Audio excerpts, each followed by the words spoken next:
bientôt la guerre commença. Les armées françaises ne s'attendaient nullement à être attaquées aussitôt.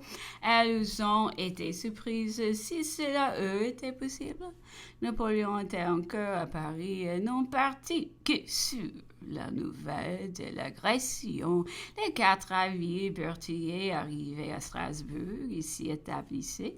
Le 1er avril, l'archiduc quitta Vienne et si ses proclamations à l'armée autrichienne annoncent la guerre.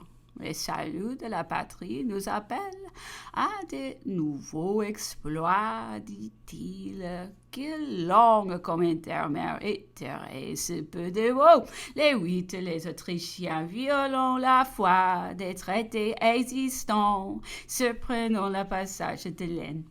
Le lendemain seulement, simple billet de l'archiduc au commandement de l'armée française dénonce l'utilité avec moins de formalités qu'on en met à la rupture du plein simple armistice. L'agression des Autrichiens avait commencé en même temps sur tous les points. Ils envahissant à la fois la Bavière, la Franconie, la Tyrol, l'Italie et la Pologne. L'armée de l'archiduc Charles marche au-delà de l'Aisne, et les cœurs de Bellegarde, des Bouchons, de la Bohême, les Neufs. L'empereur François arrivant, l'armée arrête son quartier général à Lens. Ici, je dois faire observer que travaillant d'après les documents de l'armée française et d'après mon journal fort exact de cette campagne, osant espérer de deviner d'après les règles de l'art ce qui est resté caché des dispositions méthodiques qui ont dirigé les événements. Enfin, ne posait-on sur l'armée autrichienne que des relations officielles.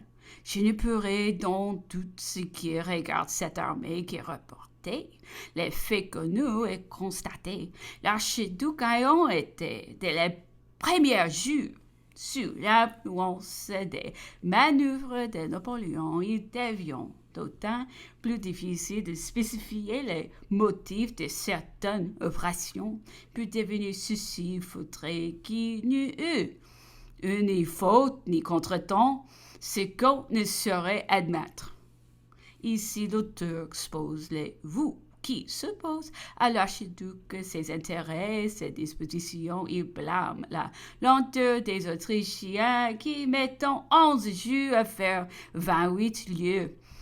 Le 16, Napoléon arrivait à Stuttgart et donnait ses ordres directement à l'armée. Il était temps qu'il vint à prendre le commandement pour s'opposer à la marche de l'ennemi, mais surtout pour remédier aux fausses manœuvres des Berthier, pour terminer ses incertitudes.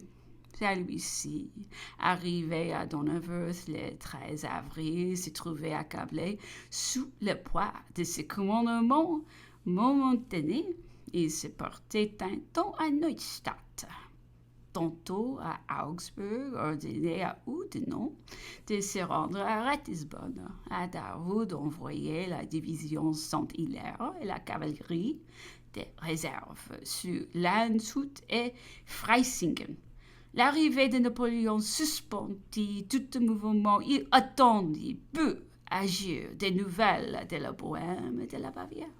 Le 17, il se rendit à Dohnavers. Son armée de l'armée.